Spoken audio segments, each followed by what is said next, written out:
please take your seats. The show is about to begin.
And here's the twist.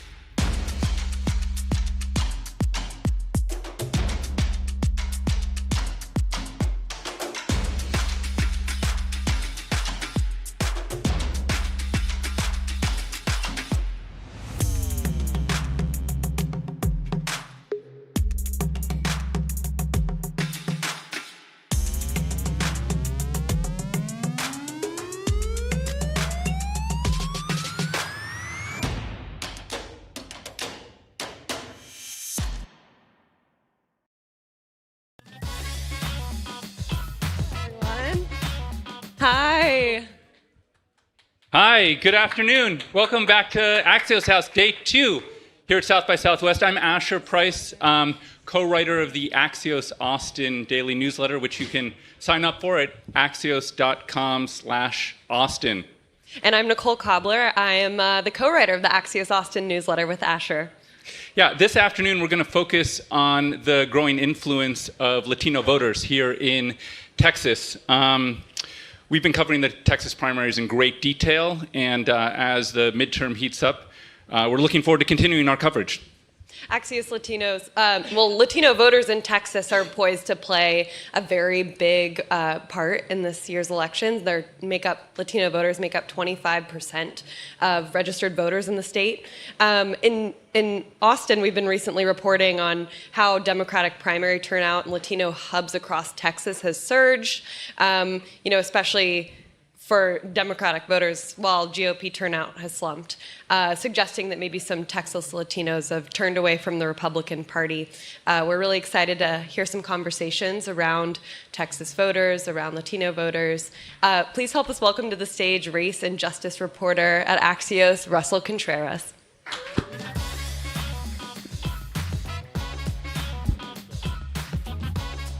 Thanks, everybody, for attending. Really appreciate you coming here. I am the senior race and justice reporter here at Axios, and I'm originally from Houston, Texas.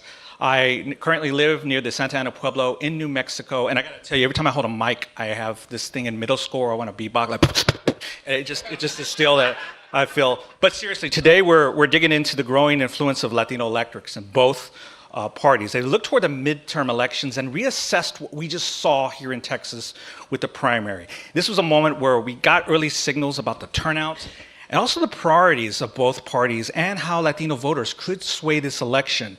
Here at Axios, all our events, the newsroom independently selects the editorial voices that we feature here on stage so we can hear directly from leaders sharing their message in national conversations.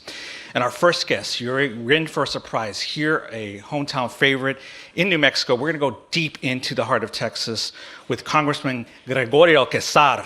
He's going to talk about the issues that matter most for Latino communities across the regions, generations, and party lines, and how Democrats are thinking about engagement and mobilization as we move to 2026 and 2028. So without further ado, let's welcome your Congressman Gregorio Quesar.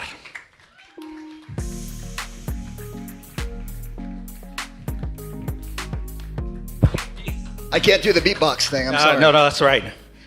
So, Congressman, before we get into the future, let's step a little bit into the past. 2024, the Republicans made historic gains with Latinos, especially Donald Trump.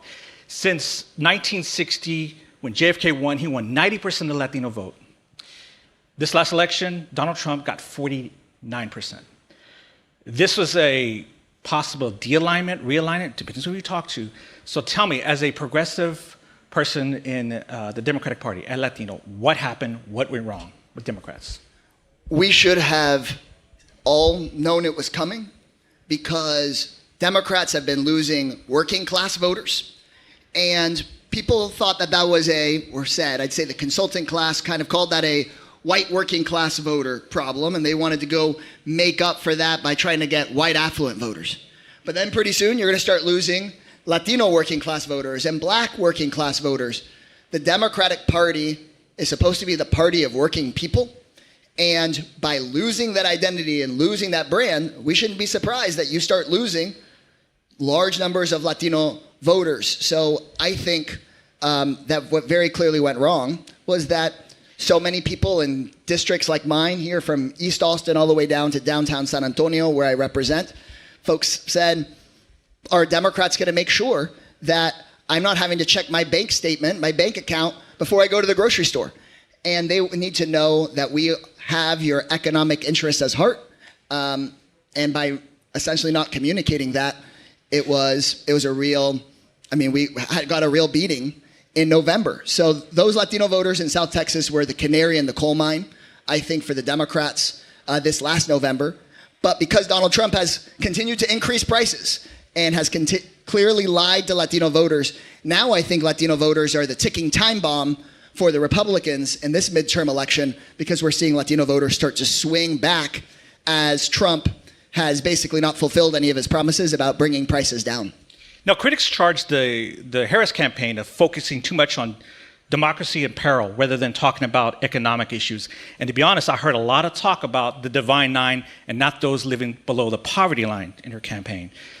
Where did they go wrong in miscalculating Latino voters and talking about those economic issues that you just talked about? Look, I'm a progressive. I'm progressive on all these issues. But I've really got my start as a labor organizer, organizing on construction sites, bringing together 200, 300 guys with 200, 300 different kinds of opinions. But you can bring people together around the idea that you deserve a raise, and the folks in the C-suite that are cashing in on these projects can pay for it.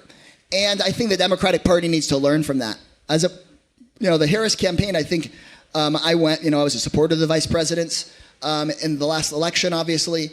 I went out to Nevada to talk to undecided Latino voters during that campaign. And I'll tell you one conversation I had, which is when I really knew we were going to lose the election. I was with a group about the size of this, of all Latino men, largely in the construction trades. And I was talking, fielding a question from one guy who works in HVAC. And he looked at me and said, I feel like, he said he voted for Obama, voted for Hillary, voted for Biden, but he was voting for Trump this time, and that overwhelmingly the folks he worked with were voting for Trump. And when I asked him why, he said, well, I don't like Trump, but I feel like he's focused on making sure that we keep on building and that I keep on having a job. And I feel like Democrats are focused on other stuff.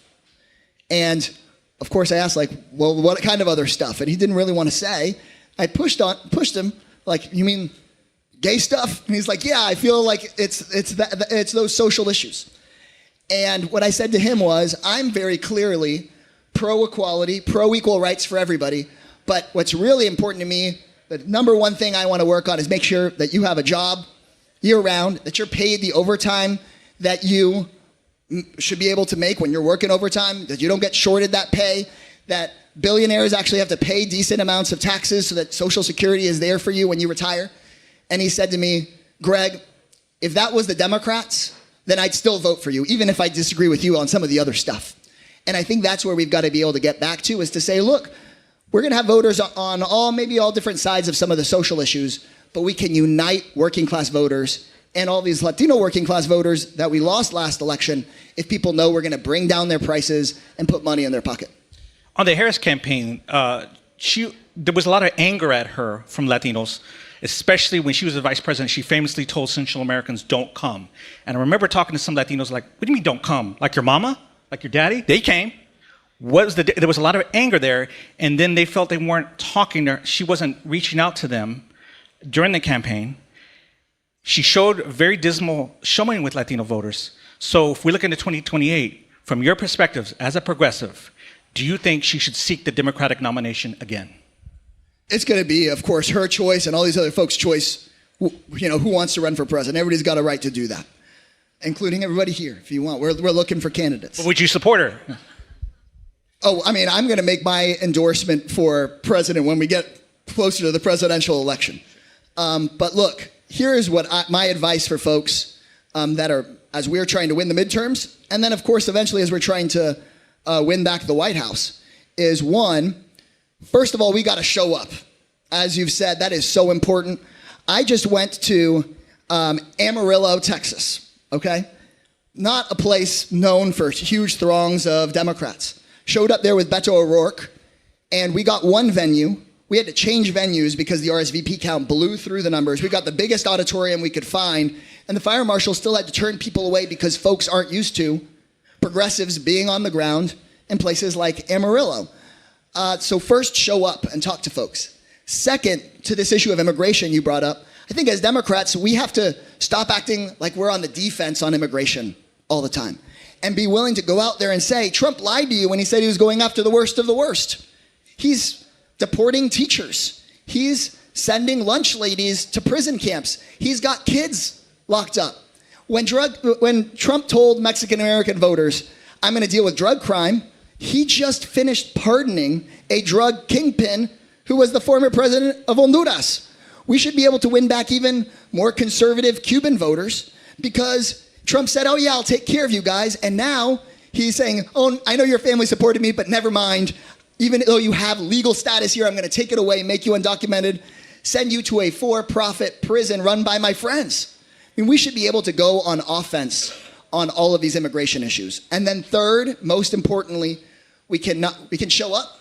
We can be against the horrible things Trump is doing, but we have to have a positive vision for the future that includes a pathway to citizenship for the millions of people that have been waiting for decades, but also includes bringing down the price of electricity by taking on the giant for-profit utilities, bringing down the price of groceries by breaking up the monopolies in big ag, making sure we up the minimum wage from the poverty wage that it is, show people we're going to put more money in your pocket, and that we're not scared of issues like immigration.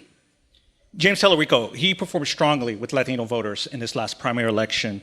And he spoke in Spanish, and he also talked about economic issues. He also talked about religion, what a lot of Democrats run from. What lessons can national Democrats learn from his campaign? I think James Tellerico has the incredible potential to flip the state of Texas. Let's be very clear. In five rural majority Latino counties, there were more people that voted in this Democratic primary than Democrats that came out and voted in the general election in those 5 counties. Let that sink in for a second. Democratic primaries are supposed to be for a small number of voters. In this case, we had more people voting in a primary than came out and voted for our presidential ticket. And so, guys, this is really a moment for us. Here in Travis County, where we're sitting right now, we have not seen this level of Democratic primary turnout since 1992. In 1992, we had a Democratic U.S. Senator from Texas and a Democratic governor. So I think that James Tallarico and my view, future U.S. Senator Tallarico, both went out there and campaigned on economic issues in those Latino communities. And second, and I think this is really important, he had an inspirational message that got people to come out there and vote. And then third, like you said, he is taking on Republicans on their own turf by talking about both economics and talking about faith. Well, let's talk about the elephant in the room, or the donkey in the room. Democrats, as you mentioned, struggle with connecting with Latino voters. I was in New Mexico, and I heard some Democrats go to northern New Mexico, to ranchers, talking about issues, and they said something like Latinx people like you. And I remember thinking, these are ranchers. These are guys who breed bulls. These are cowboys. Why are you talking to them like that? Should you change the language on how you talk? Sometimes it comes from like a Washington perspective rather than actually learning and also listening to their feedback, because it may contradict democratic orthodoxy. Is there a different way we can talk to Latino voters? And I mean talking political class. I'm not talking about Democrats and Republicans. Are they using the right terms? Are they sympathetic? What's going on there? I think we have to stop being so driven to figure out what's the magic word that's going to fix everything for us. Right after we lost the presidential election, they got all of the House Democrats together in a room just like this. And I'm new enough, I've only been in for 3 years, that when weird stuff happens, I notice it's weird. We all get sat down in a room like this and shown a PowerPoint with words to say to basically tell us, we didn't do so bad. If we just say these words, we'll win next time, guys. Was Bad Bunny on that words on there? It was words like, just say save Social Security. It pulls at 90%. Everybody be with you. But the thing is, people are just used to the same political crap. I think what you're talking about here is going and actually talking to people and having people believe that you care about them. And to do that, I think you have to be curious, ask people questions, ask them what is tough in their life, instead of just showing up with whatever the pollsters have handed us all to say. And then when we all say the same thing, we shouldn't be surprised that people don't even believe what we're saying. We can all, as Democrats, go and all say save Social Security and have the same brand and have the same logo, and people still think that we're not going to do it. We have to actually build trust with people.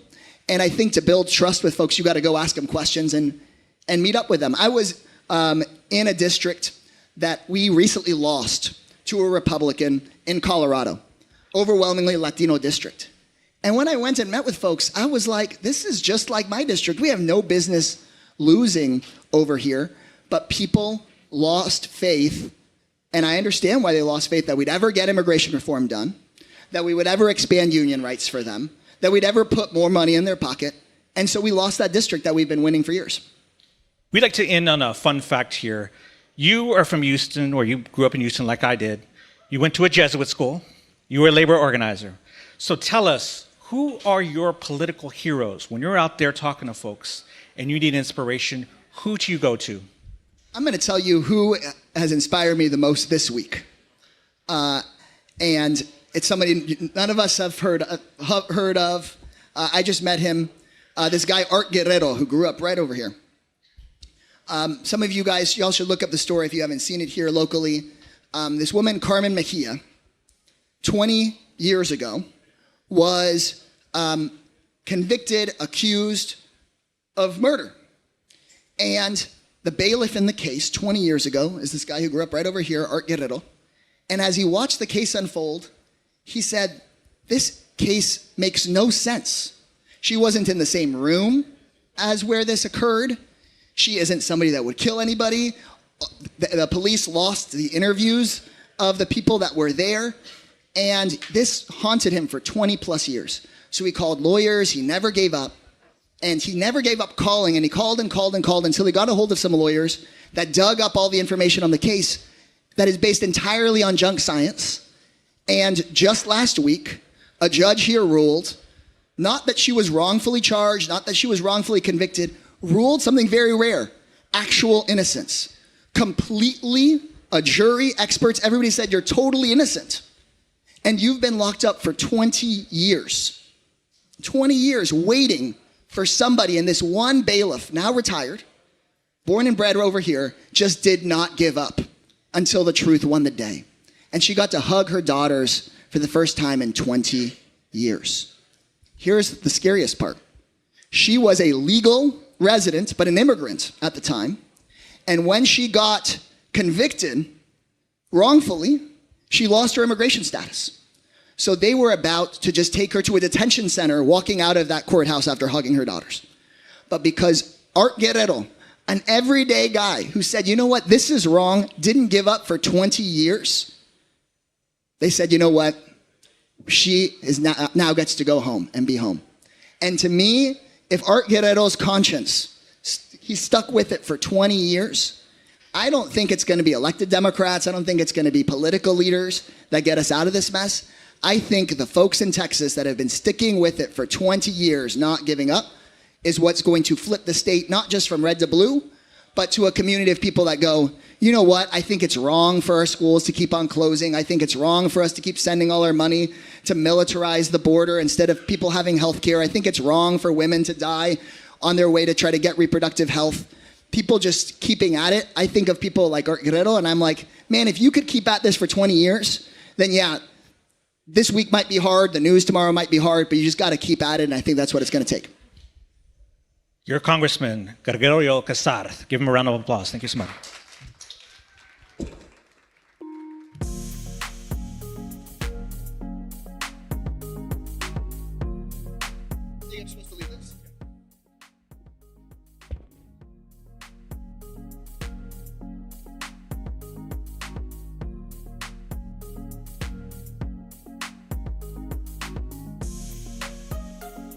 Nicholas Johnson. I'm the publisher of Axios. Thank you so much for joining us here at South by this year. This is our 4th year having an Axios House here in Austin. We'd only be able to do it thanks to all of you joining us. And then, of course, the support of all of our partners. Nothing we do at Axios is possible without the support of our partners. The investments in journalism we make all around the country, including right here in Austin, as you saw with Nicole and Asher earlier today. And, of course, convening great conversations like this. So huge thanks to Televisa Univision for making today's conversation possible, and I'm very excited to welcome to the stage for a view from the top conversation their U.S. Networks Group President, Ignacio Meyer. Ignacio, welcome to Axios House at South by.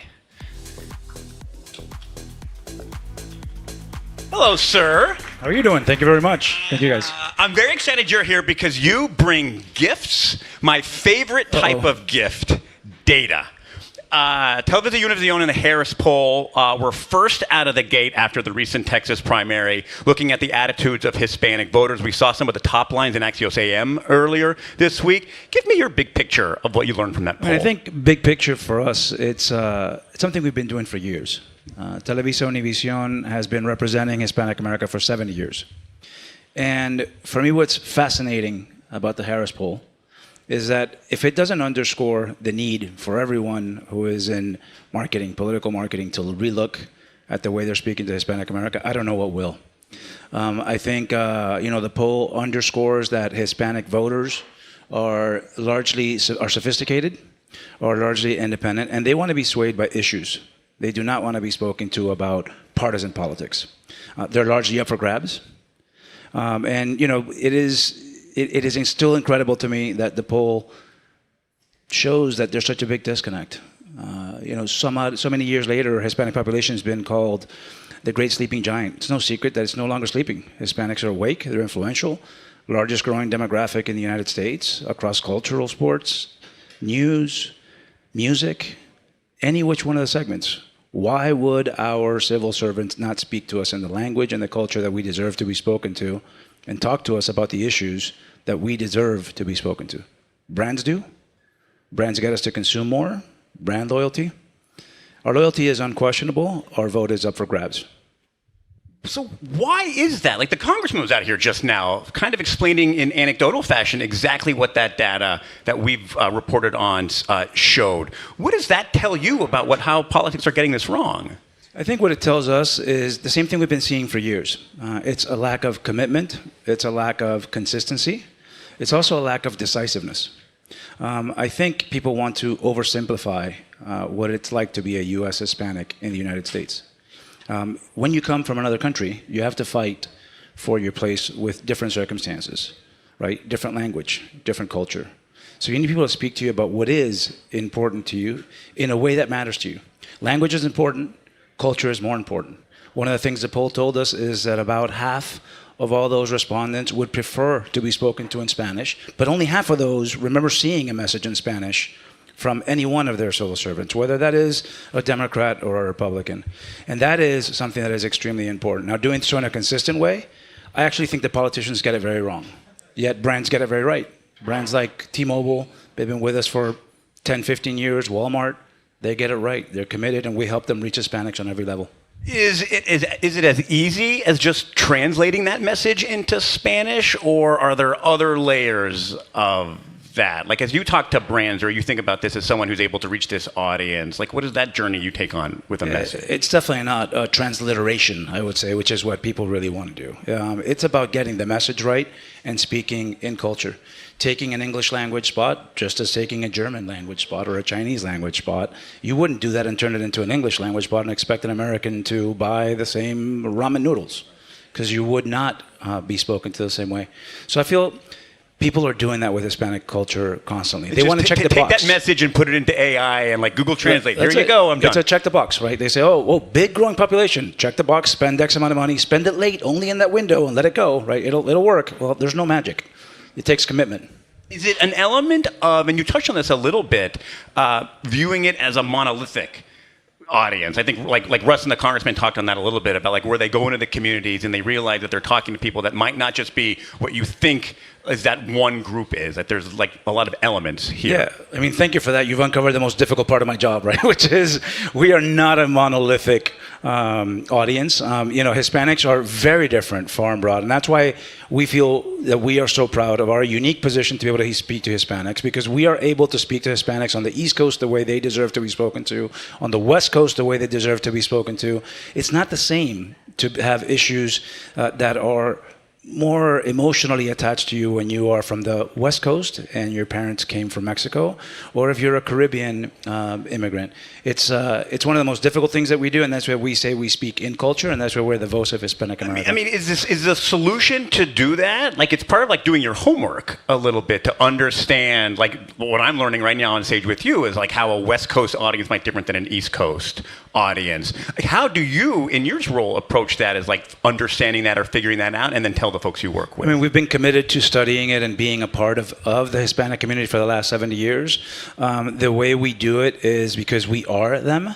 And I think we're fortunate enough to work for an organization that's made the right investments. Televisa, Univision can reach Hispanics where they are. We meet them at their point of interest, at their point of relevance. We meet them with events, and we meet them with content that moves the needle for them, whether it is a soccer game that ignites passion, whether it is music that drives our culture, or whether it's the news that really keep us connected to the issues that are important to us. It's about relevance, it's about timeliness, and it's about consistency. So I think that's really what it boils down to. How can we distill this down for the folks in the room and the folks watching? Like, South by is so many people trying to reach audience, trying to tell stories. For the marketers here, like, as someone who is successful with this audience, what is your tip for them to match your success? The tip is, and you've said quite a few things.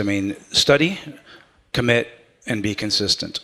Also make sure that you are not oversimplifying the message. You would not address the general market with one message, one media outlet.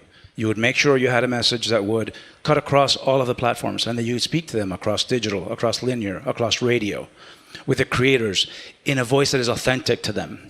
Again, same thing. You would not bring a European to address necessarily an American audience. So that's the tip. And again, not because of anything, and it's no preservation. It's why we built our company the way we do.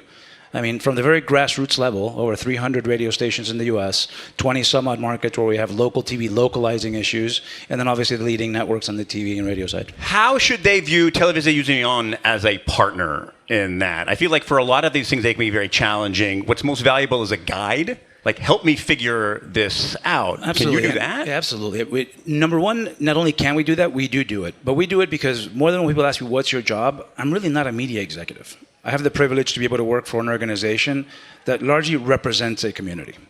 When you sit and you sit next to one of our receptionists, right next to them, it's incredible. They never get a question about programming. Where's my nearest doctor? How do I get a lawyer? And so that's exactly what we do. We are the Hispanic community. So if you want to communicate with the Hispanic community, our commitment to you is very easy for us to do because we're walking the walk. And our ask is very simple. Just allow us to walk with you. I guess it's beginning that journey. A takeaway is like, do your homework. Don't think it's just a Google Translate and it's one message for the United States. Kind of look deeper into that, and that's the way those messages become resonant. I would say that if this Harris poll and the recent elections in Texas didn't teach you that lesson, nothing will. Those who committed to Hispanics and did their homework won. Tallarico outspent 8-1. We had a similar situation in New Jersey last year, spent 9-1 with Hispanics, spent early, did their homework, tailored their messages, they won. Those who didn't, and even as recently as this past week in Texas, they lost. And they lost big. So that's where I think the message is. Look, I'm not a huge expert on politics. Balance of power, both in the House and the Senate, is going to be swung by very few races this year. Out of all of those races, every single one has a high-density Hispanic population. Every single one of those voting blocks is up for grabs. And they want to be spoken to about the issues that are important to them. Affordability, which people would think is not the issue. Everybody says, it's all immigration. It's not. Yeah. Highly sophisticated, independent votes that are up for grabs. Speak to them in culture. And as a journalist, that's what I love. We've already had one set of data. We've got more coming down the pike. This is such a huge year. And so the Harris Poll and Television Univision helping us understand it. We're about to get the hook here, though. So I want to end on one fun thing. Ignacio, you're a South by regular. For those of us who are maybe new to this, give us a hack for surviving this weekend. I mean, the hack is doing everything the opposite to which I'm doing right now, like I was telling you, which is... Don't wear a suit. Don't overdress. Don't wear a suit. Throw on some sneakers. Walk around. Enjoy the city. Enjoy the life. I mean, South by is an amazing experience where, quite frankly, that's what you do. You connect with culture. So don't do what I do. Do what everybody else does and have a good time. When I'm done with being off stage, I'm going back to the hotel to get a pair of shorts and a pair of sneakers. I'm That's great changing in a advice. minute and nobody will recognize me in 45 minutes flat.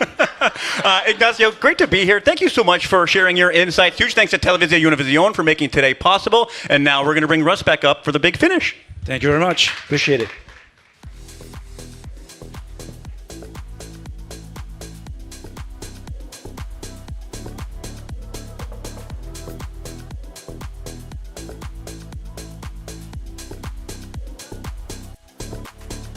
Thanks, Nick. Let's give Nick a round of applause. And our partners, give them one more round of applause there. Appreciate it. For our last conversation this afternoon, I'll be speaking to someone who's deeply involved and deeply entrenched in Texas politics. The chairman of the Republican Party here in the great state of Texas. Please give a warm round of applause for Chairman Abraham George.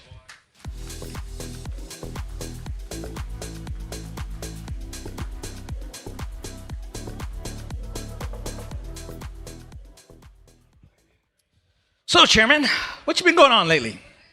Well, we got the primaries. We still got some more of that. We got AG's race. Obviously, Senate race is going to the runoff. You have a Senate race here. Yeah. Oh, okay. Well, let's talk about that. The Senate race is very passionate. You had two strong candidates going on, and we're going to a runoff, the incumbent versus the AG here, Ken Paxton. From the chairman's perspective, and you have a formidable Democratic challenger coming down the road. Should one of these candidates get out so that the Republican Party can prepare for the general election? Either one would be okay with us. I mean, the party usually stands and says, we're not going to take a position in the primary elections. That's usually our place. Once in a while we do, but that's very rare. In this specific race, we have not.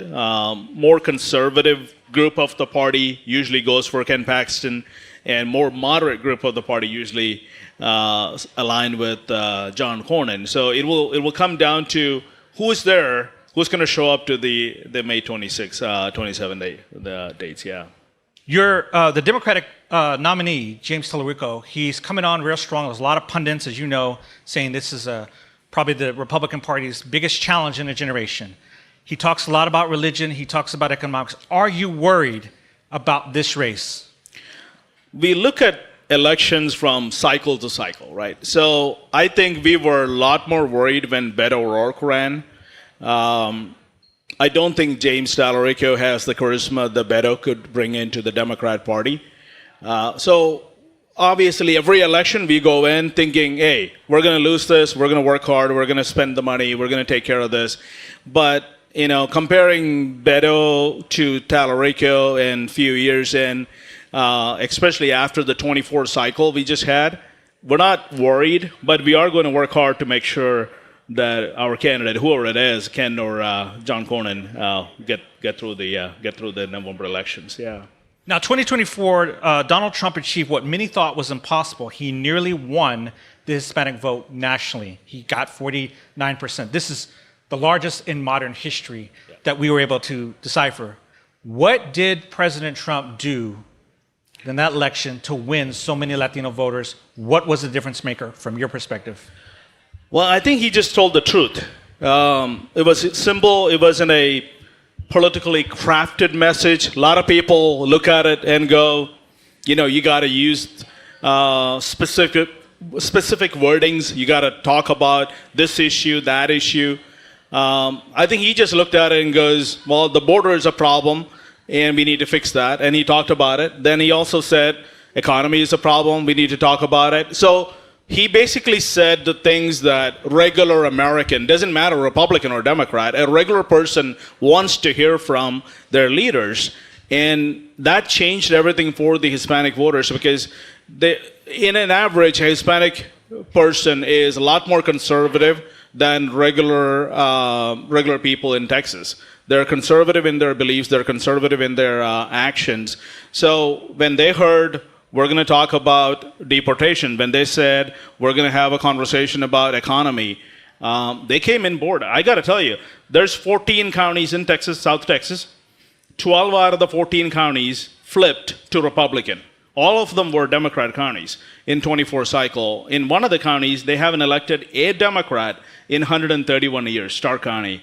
And Starr County went for Republicans last time. So it's been a huge shift in the Hispanic votes in Texas. However, recent polling shows about 65% of Latinos disapprove of the president's handling of the economy. You're a businessman. You know it's about the bottom line. There are a lot of Latinos that don't agree with Trump on tariffs and some other things economic. What should the administration be doing to address this affordability crisis? Well, there's about 2-3 things, especially in Texas, that we got to work on. One is, the major issue was our border. We closed the border. We have no illegal border crossings anymore. The second issue we talked about was, property tax. We talked about economy. The gas prices were about $4 at that time when Trump was running. And it came down to $2 and something. There was sometimes, a few days ago, we had $1.99 in Sam's Clubs and Costco's around the state of Texas. Now we're back at $3.39. So I think that's what I paid this morning. That is a problem. That's what people want to know. They're looking at it and saying, hey, why am I paying $4 a gallon again? That's where we need to look at it and say, hey, we got to fix this. The administration's major issue is going to be economy going into the 26. Especially in the state of Texas, our problem is going to be property tax. That's going to be a huge issue on the state level because a lot of people are getting kicked out of their homes because of the property tax, the way we have structured it. So those are the kind of the major issues we're going to see this time around. You mentioned immigration. The polls before the election showed Latinos did support immigration enforcement. However, polls are showing they don't support some of the tactics that ICE is doing here, especially going after U.S.-born citizens and legal immigrants. As chairman, what can you say that the party needs to do to retool its message and retool its tactics? Well, I don't think we're going to change the message. The message is very simple. You have to come to the United States the right way. I came here. I wasn't born and raised here. I was born and raised in India. I'm an immigrant myself. So is my family, my dad and mom, my sister. So is my wife. So we came here the right way. It took a long time to get here. But come here the right way. If you came here the wrong way, if you came here illegally, you should go back. And that's the whole point of the CBP One app and all of those things. the best thing for an illegal alien to do today is to leave so they have an opportunity to come back the right way.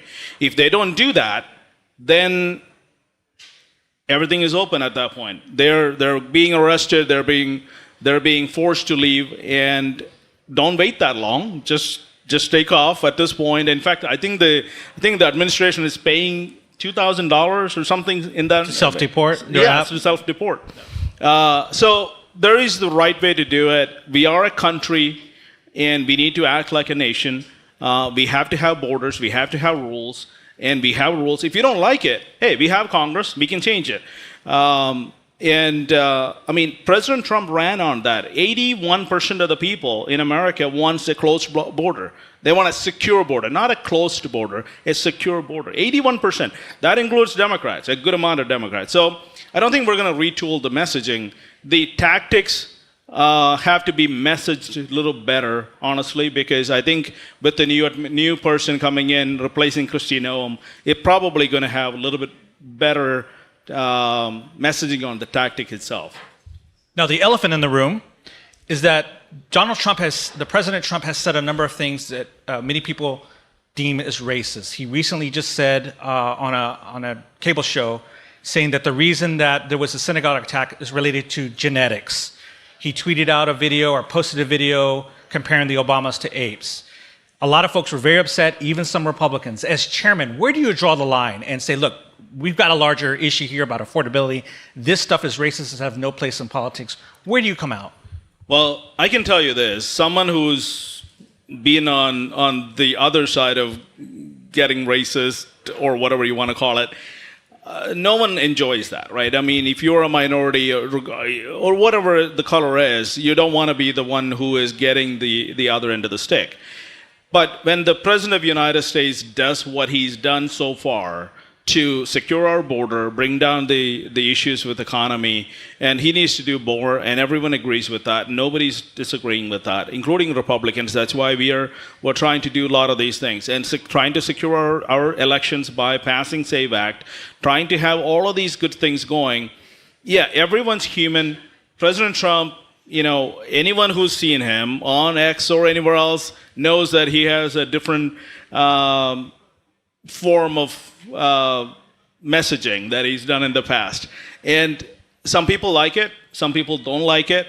I think his whole thing is he can be very funny and he can be very generous in everything, and his speeches are like that. He goes off the teleprompter all the time and actually can talk to people. We didn't have that for a couple of years ago. So all of those coming together, you cannot expect everyone to be perfect. And that's what used to be in politics. Like everyone, you have to be so perfect that you can be reelected. I think those days are over. People just want a genuine, regular person to run. So I can say, well, I wouldn't do that, but I can kind of see why he did that. That's the kind of things. And honestly, that specific meme, I think someone got fired for that. That's what I've been told. Now, you're a man of faith, and you do not run from someone who follows the gospel and Jesus Christ. You were very open about that. Right now, the Democrats are embracing religion from a progressive point of view. I already see you're smiling. You're ready to get into this. James Tallarico has used this in his campaign, targeting Latinos, talking about the social gospel. You have been in this business for a long time. Republicans have not shied away from religion. What is your reaction to that Democrats embracing faith as they talk to voters? No, I love anyone to embrace faith. My faith is I grew up as a Pentecostal preacher's kid, so we're a little loud. It's the good Pentecost, not the one with the snakes. There's no off button for Pentecostals. There's no off button. So I tell everyone that even though I grew up Pentecostal, I actually go to a Baptist church. So my dad is actually praying for me to come back to Christ and repent my sins. But I think James Tallarico misuses the Word of God. And he can take specific parts of the Bible and say things that have nothing to do with the actual messaging of that chapter. And that's a false prophet, in my opinion. I think when you take the Word of God and use it for a political reason, you can argue your ideology from the Bible, because if you believe it, let's say very controversial issue with James Talarico is immigration. Another one is abortion. So you can argue your ideology from the Bible, saying this is what my faith teaches me, right? But that's not what he does. He takes the Bible and picks certain words out of the Bible and uses it to advance the radical Democrat agenda, and that's not biblical. So we're not worried about him at all on the faith side. I think even Democrats. I mean, Texas used to be Democrat, and it's the old conservative Democrats. They're going to look at it and say, well, that's not what I hear from my preacher, so this is going to be a bad thing for him, I think. We like him to keep talking about things like this. So even when he talks about love your neighbor and protect the stranger, as he picks Leviticus and Jesus' message, you think that's misuse of the Bible? 100%, we should. But when you try to take that and make it a government issue, it's not. Love your neighbor by yourself. Give to the poor. Take from your wallet and do it. Don't ask me to tax everyone who doesn't have the money, then take from that pool and give it to somebody else. Why don't you do it yourself? If every person in our country be generous with their wallet, their pocketbook, we wouldn't have homelessness here.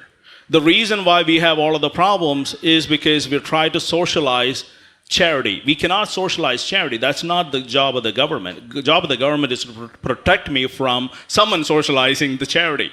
So recently, a couple of days ago, someone told me this. It's like the most profitable business is a nonprofit. And I laughed and I looked at it and I said, you're right. That's not how it's supposed to be. We'd like to end on one fun fact, Chairman. So we live in polarized political times where people are saying things, especially on social media, really hateful. You're in a limelight where people may be coming at you. When you think about how divided we are and you want to get back to who you are, what passages in Scripture that you read that are really influential to say, I'm going to transcend this hatred, I'm going to do what I do out of love, and I'm going to do what I believe is right? What passages do you go to keep you? I'm going to have to say it's 2 Chronicles, I believe it is 7, verse 14. It says, if my people that I called, if they would humble themselves and come back to me, I will bless their land. My whole purpose in politics is to serve others. And my whole campaign is, I'm not worthy to do this. He is counting me as worthy. He's allowing me to do this. So if everyone can look at their life and I say, look at my own life and say, I'm not worthy to do this. But if I can join the people who are and that called by him and humble myself to do this, God will bless our nation. That's like the go-to Bible verse that I use because, and at the end of the day, Republicans are divided, Democrats are divided, everyone's divided between our country. But it's a short time in this world, and we're looking forward to the next one. Any predictions on the Senate race? No, that's up to the people in Texas, and I see polls, but I don't see them as drastically different anymore as it used to be. What about the general election? Any predictions? General, we got a poll back, and we saw as we're winning almost all the races. Our concern will be down ballots. So we're going to spend a lot more money and focus on down ballots candidates now. All right. We're out of time, Abraham. Thank you so much for this fascinating conversation and sparing your time. And thank you, audience, and those who joined all over the world and streaming. And don't forget to check out our newsletter, our new Axios Live YouTube page for conversations and more. And subscribe to our Axios newsletters. Go to axios.com/newsletters and keep Austin weird. Please keep the coverage going. And thank you again for coming, and have the great rest of your Saturday.